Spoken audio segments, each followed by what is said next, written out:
arquitetônico da casa-sede da Fazenda Sossego se organiza em formato de um L invertido, configuração que acarretou a criação de um jardim interno. Do alto, pode-se observar que os canteiros formam linhas e contornos de flores, o que leva a crer que era um local de importância no convívio familiar. O jardim da propriedade, apesar de simples, é um dos locais mais aprazíveis da fazenda.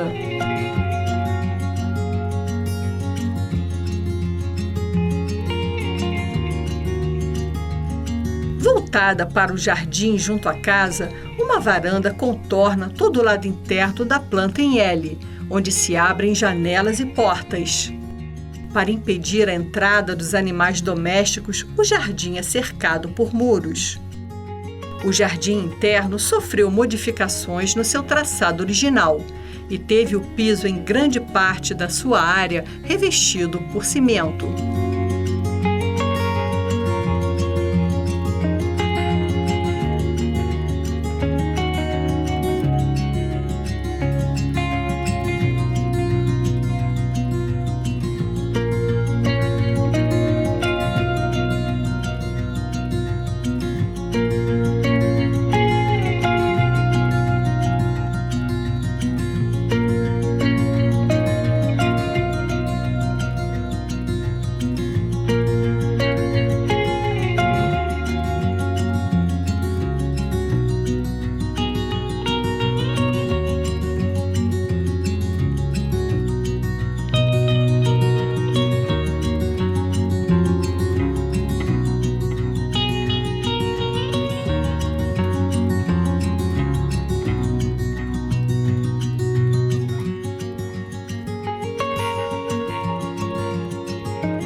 A proprietária Lúcia Helena da Flon serve aos que visitam a fazenda no turismo rural um almoço com verduras frescas de sua horta. Ao lado direito da casa-sede há um pequeno pomar que vem sendo refeito com a plantação de novas árvores frutíferas. Os proprietários vêm fazendo investimentos, restaurando igualmente o açude e o velho moinho da fazenda.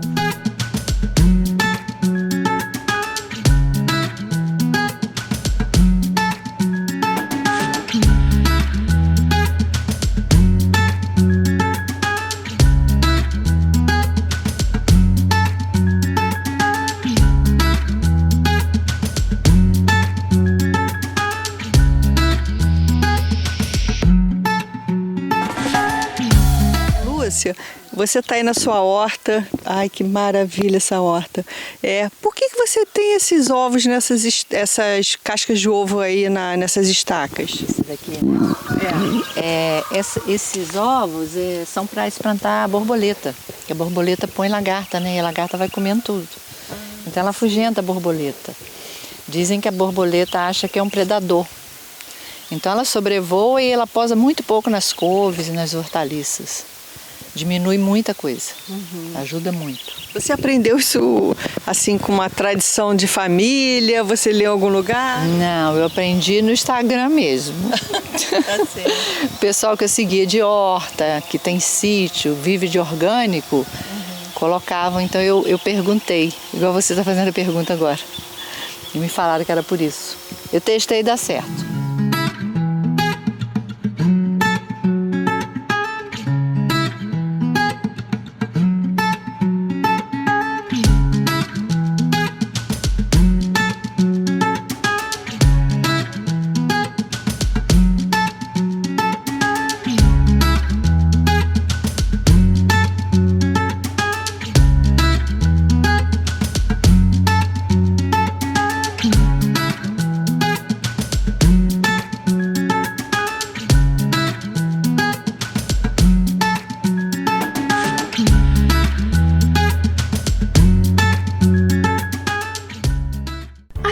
refeição é feita no fogão a lenha, que dá todo um sabor especial aos alimentos. O fogão a lenha tem múltiplas funções. Além de cozinhar os alimentos, a fumaça que saía das panelas de ferro era igualmente um fumeiro que defumava bandas de toucinho e linguiças penduradas sobre o fogão. Aquecia igualmente o ambiente da casa. Suas cinzas eram misturadas à água, dando origem à barrela, que, adicionadas às vísceras de boi ou porco cozidas, davam origem ao sabão. No passado, o toucinho era originário dos porquinhos caipiras Macau e Pirapitinga. Por possuírem muito mais gordura do que carne, correm o risco de extinção, já que no mercado outra raça de porco com muito mais carne possui mais valor comercial. Como estudos recentes indicam que a banha de porco é saudável, os porquinhos Macau e Pirapitinga podem voltar a ser criados, evitando seu desaparecimento. Possuímos a herança de 3 matrizes em nossa alimentação: a matriz indígena, a portuguesa e a africana. São heranças indígenas o churrasco, a farofa e a muqueca. Dos indígenas, herdamos a mandioca, o pão da terra, como diziam os portugueses. A mandioca foi a raiz que alimentou o brasileiro durante os 4 primeiros séculos de sua história, a partir da colonização. A mandioca tinha tanta importância na alimentação no Brasil colônia que, por ordem do vice-rei, no ano de 1701, mandou-se promover o plantio dessa raiz, gênero de primeira necessidade. Já em um edital de 1788, o capitão-general de Pernambuco isentou do serviço militar os proprietários rurais, bem como os seus filhos, que provassem haver enviado ao mercado do Recife 300 alqueires de farinha de mandioca. Outra curiosidade envolvendo essa raiz foi na independência do Brasil durante o projeto da primeira Constituição, que ficou conhecida como a Constituição da Mandioca. Isso porque os eleitores tinham que provar ter uma renda mínima entre 150 a 1.000 alqueires de plantação de mandioca, conforme o cargo público que se candidatavam. Sem a farinha de mandioca, a refeição era incompleta. Era comida de volume, comida que enche, sacia, faz bucha, como se dizia à época. Denominava-se paçoca a farofa de hoje, o esmigalhar, o desfiar, esfarinhar e pilar conjuntamente a carne assada com a farinha de mandioca. Era o farnel levado pelos tropeiros e viajantes. Para ficar com aquele ovo branquinho, clara durinha, inteirinho, a gente tem um segredinho. A gordura tem que estar fria, ou seja, ovilha, trigo na gordura. Aí você vai e coloca os ovos na gordura fria ainda. Quer dizer que esse é o segredo, a gordura tem que estar fria. Isso, porque senão a clara, ela desmancha e pipoca toda. E frita antes da gema. Isso. Aí ela vai ficar durinha e fica bonitinha, branquinha, a gema molinha.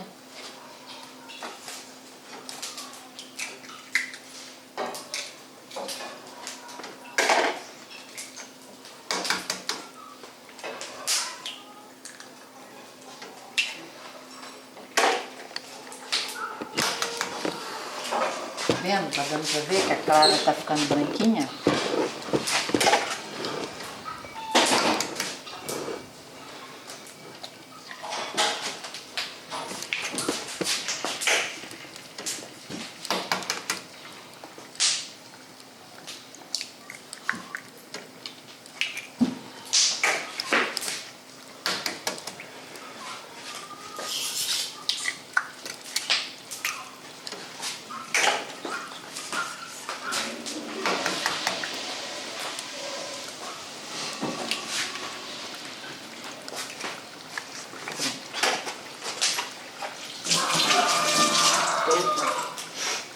Agora eu deixo ele no fogo baixinho, a clara vai ficando branquinha E a gema não fica aquela gema dura.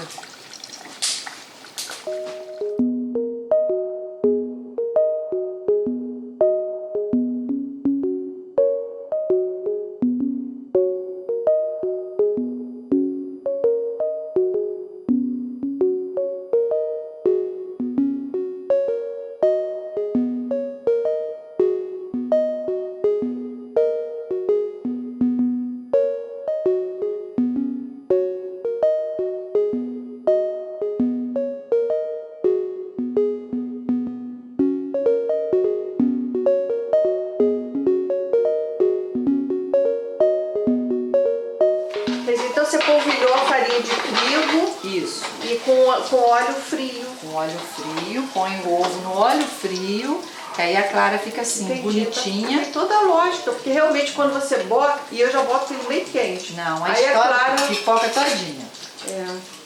O seu óleo é de soja ou é banho de porco? Não, esse aqui é banho de porco. Nossa, que delícia. Com relação à herança africana, o inhame foi uma de suas contribuições. Veio trazido no século XVI do Cabo Verde e da ilha de São Tomé para a terra brasileira, assim como o coqueiro, o quiabo, a bananeira e a cana-de-açúcar. A bananeira torna-se indispensável nas plantações brasileiras. Foi a maior contribuição africana para a alimentação do Brasil em volume, difusão e uso. Já a herança portuguesa foi a que mais ampliou o cardápio no Brasil, com muitas contribuições. Antigamente se dizia que o agrado do francês é conversar e do português comer. O sal foi trazido pelo português. O indígena e o africano não usavam o sal e somente a pimenta. Os portugueses foram grandes agentes distribuidores de espécies alimentares. De suas mais longínquas possessões orientais e africanas, traziam para a terra brasileira sementes, raízes, mudas e bulbos. Abóbora, gengibre, pepino, mostarda, nabo, couve, alface, coentro, salsa, cominho, hortelã, cebolinha, alho, berinjela, chicória, cenoura, acelga, espinafre. Nenhum desses legumes e hortaliças existiam no Brasil antes da chegada do colonizador português. Foram trazidos também para o Brasil o trigo e o arroz. No tocante às frutas, trouxeram parreiras de uva, figo, romã, laranja, lima, limão, maçã, pera, marmelo e pêssego. Colonizador português levou o nosso caju para Goa, de onde trouxe a manga e a jaca.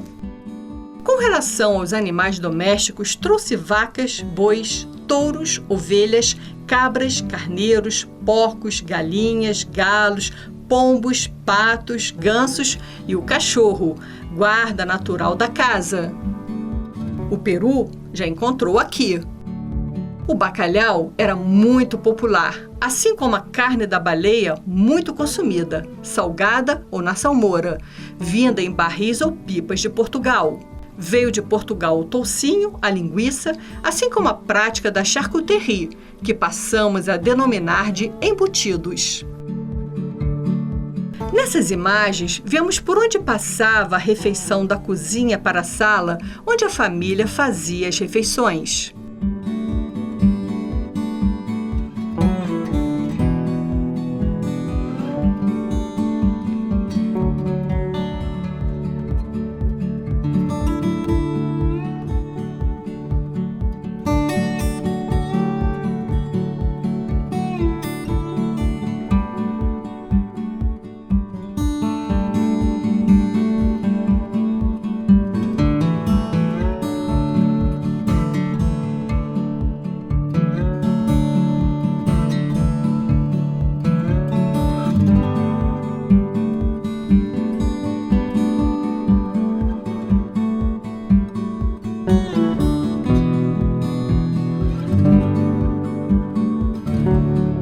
Entrevistamos o simpático Walter, uma daquelas crias da casa. Era muito comum os proprietários rurais acolherem crianças abandonadas pelos pais, como é o caso de Walter. Ô Walter, você nasceu aqui nessa fazenda? Nasci. Nasceu? Nasci. Que você... Vim pra cá. Vim pra cá de minerar desde pequenininho. É? Desde pequenininho. E o que você faz aqui na fazenda? O que você ajuda na fazenda? Trator de galinha. Galinha? Galinha, vaso terreiro. Né? Faz tudo, faz terreiro. Faz tudo? Faz tudo. Quem te criou aqui na fazenda? Pra falar? Pode. Dona Ema, pois é. Só Zé me dá uma coça, Zé Guilherme me dá uma coça uma vez. Porque jogou o canjico em cima dele, pegou nesse pau, fiquei todo machucado, ninguém me acudiu. Jogou o canjico em cima dele, me deu uma coça. Dona Elza fazia doce, fazia queijo, fazia tudo aqui. Dona Elza? Fazia doce de laranja. E você ajudava ela a fazer os doces? Ajudava, fazia goiabada, fazia. Lembra, fazia goiabada, fazia queijo, fazia saía, vendia jabuticaba. Mas há muito tempo já isso. Você ajudava. Me diz o que você fazia quando você ajudava a Dona Elza? O que eu ajudava? Fazia doce. Você descascava as... Não, isso não. Eu só era que fazia. Fazia goiabada, fazia aquele negócio ali, ali no corador, polvilho. Fazia tudo, botava no tacho, araruta. Como é que faz polvilho? Não é que faz? Pra gente. Não é que faz?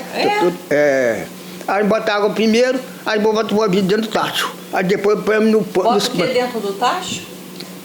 Primeiro eu boto polvilho, bota água. Aí depois eu espremo com um pano assim, aí espreme, bota no pano, depois torna a fazer, bota dentro do tacho para secar. E ela fazia muito essa rocinha, hein? Fazia biscoito de polvilho.